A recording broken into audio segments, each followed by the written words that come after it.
Welcome to Brooker Bonsai, and today we're working on a Scots Pine. This is one of my more problem trees in the collection, and I haven't quite figured out what to do with it yet. It's got a really nice kind of movement and zigzag which can really set up a trunk for success. The problem I'm facing is that all the foliage is really long and far away. Last year I repotted the pine, removing quite a lot of roots, and this was a necessary step, but I wasn't sure that the tree was going to respond too vigorously. After leaving it to grow untouched over the growing season this year, the tree's regained its health and I can begin to do some more work. It is early December in the UK, so all the trees are beginning to go into their winter dormancy. And it's a good time now to come in and do some branch pruning and also some heavy wiring. So today I think I'm going to remove pretty much all the foliage on this side of the tree and look to wire some of these branches and get that growth a bit more compact. So I'm going to zoom you in and we're going to take a 360 view look at the tree. So here's a look at the tree at the front. You can see we've got some really nice kind of old bark starting to form. And the tree kind of goes off. The main leader is actually off to the side here.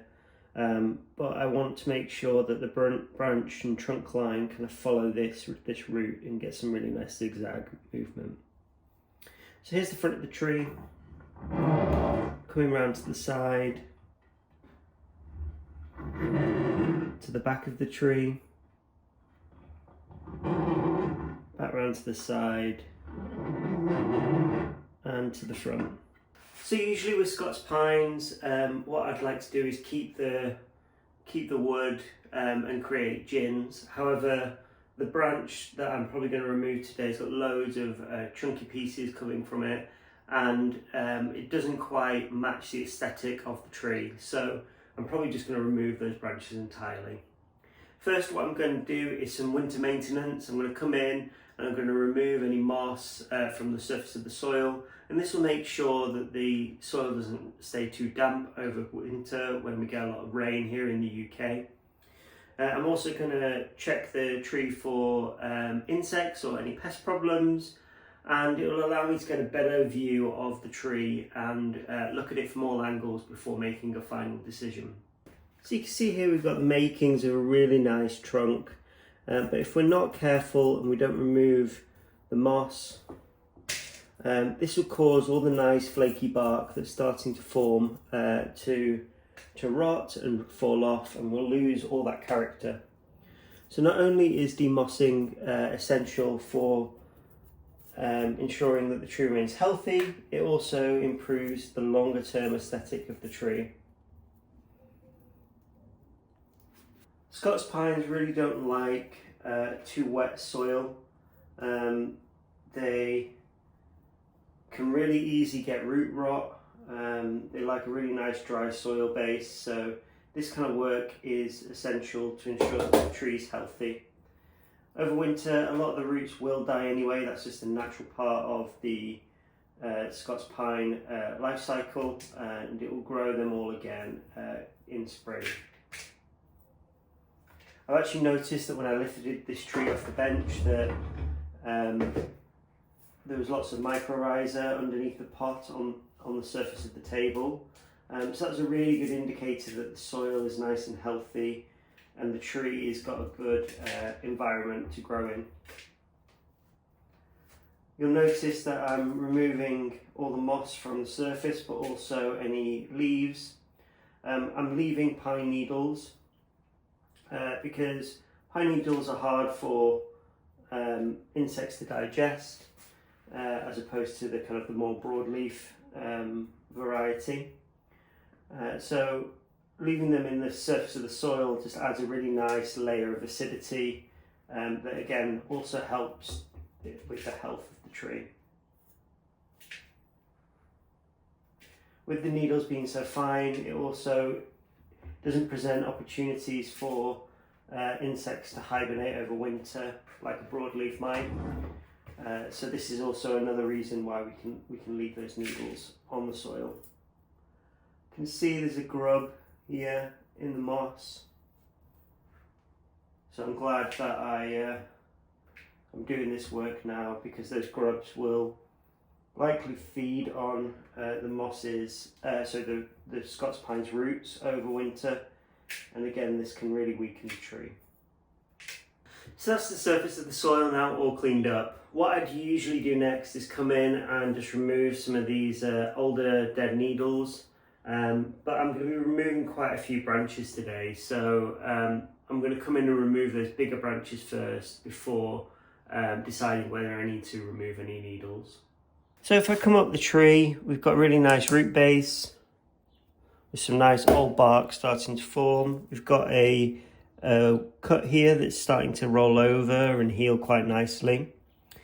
Coming up the tree, we've got our kind of first branch, and this doesn't really have any buds. It's long and straight here, got a bit of internodes kind of here, but then we've got this whirl of branches that we can't really use. So I'm probably going to remove all of this and look to encourage this branch at the back here to take over as the first branch. This branch isn't essential for the design of the tree, and to be honest, with this being a similar thickness to the trunk, it isn't ideal. But what I'm going to do is I'm just going to prune these off and see if we can grow this and how that looks, and then next year make a decision on whether we actually need a branch this low, and we can maybe go for a branch further up. So I'm going to come in with my ratcheting pruners and just cut these off to a stub. We may get some back budding, but it's very unlikely on those branches.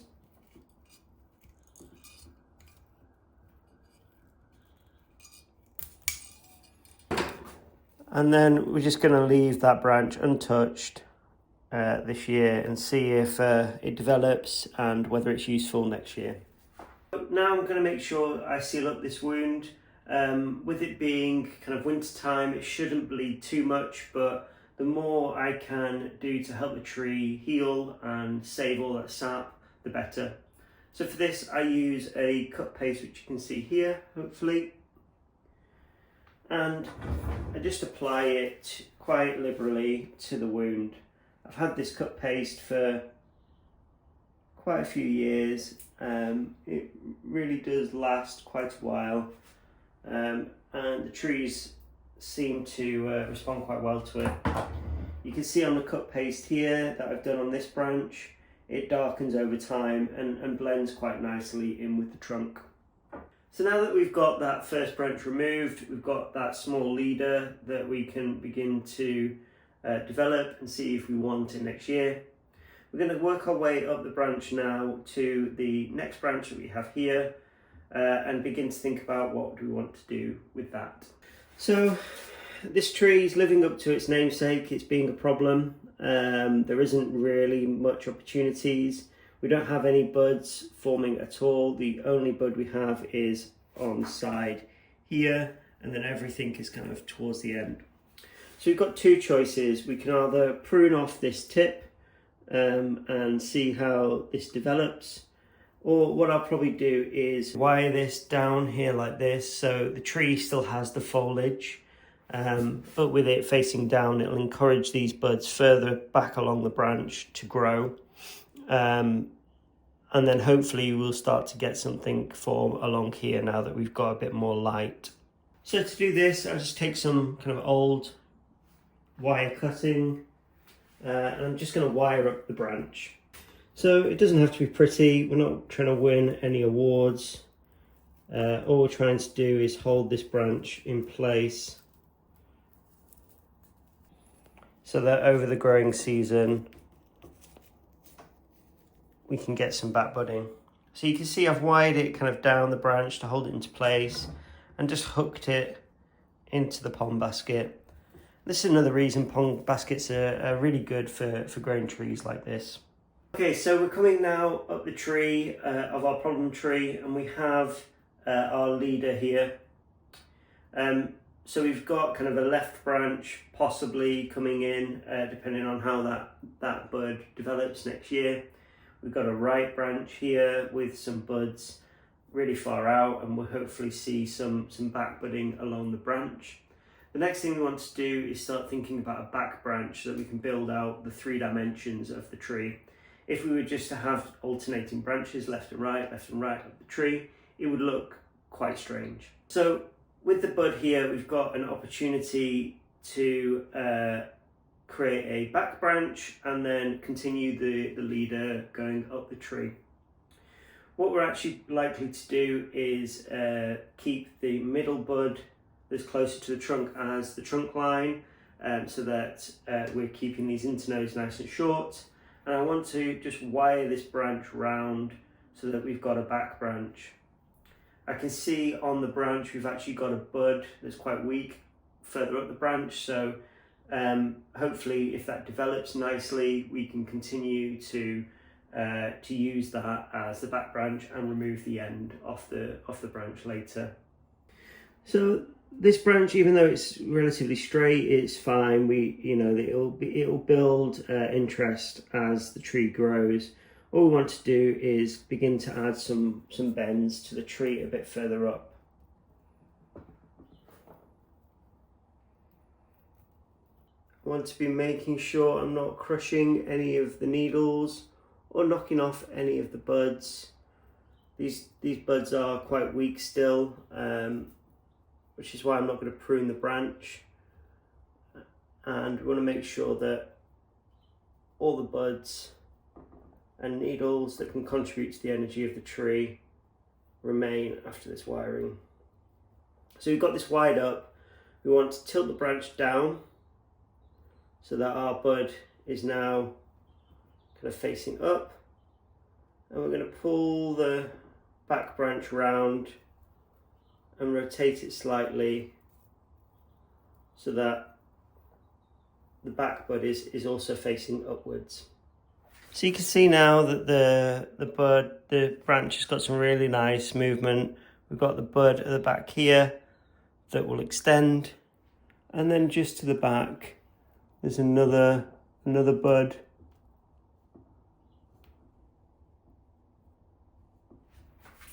that will continue to grow out. I just moved it slightly so that we're giving this branch as much light as we can. So here's what I've removed today: some relatively big branches and a load of moss from the soil.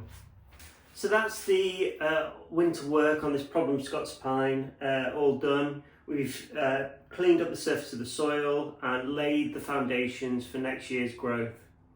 We are quite limited with our options on this tree, so all we can really do is continue to do this branch selection, let the tree grow without inhibiting it in the growing season, and then coming in winter and keep repeating that process. And we'll start to see that the tree will begin to mature, and we'll have new options that will become available that we can continue to develop. So let's zoom you in and take a 360 view look at the final design. So here's the front of the tree, coming round to the side, back of the tree, round to the side, and to the front.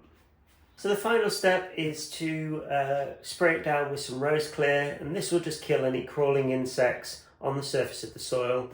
I've had a few of you ask which one do I use. It's this one here. Hopefully you can see that nice and clearly. And they just come with these little like booster pods, so you buy the spray can and then you just keep topping it up and adding water. So we're just going to spray the tree down now.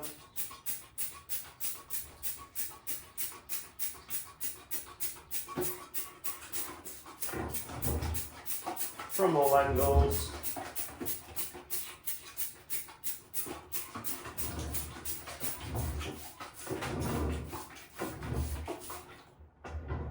So if you've made it this far in the video, thank you for watching. Don't forget to give us a like, and there's a subscribe button in the bottom left hand side of the screen. So thank you for watching along, and look forward to seeing you in the next one.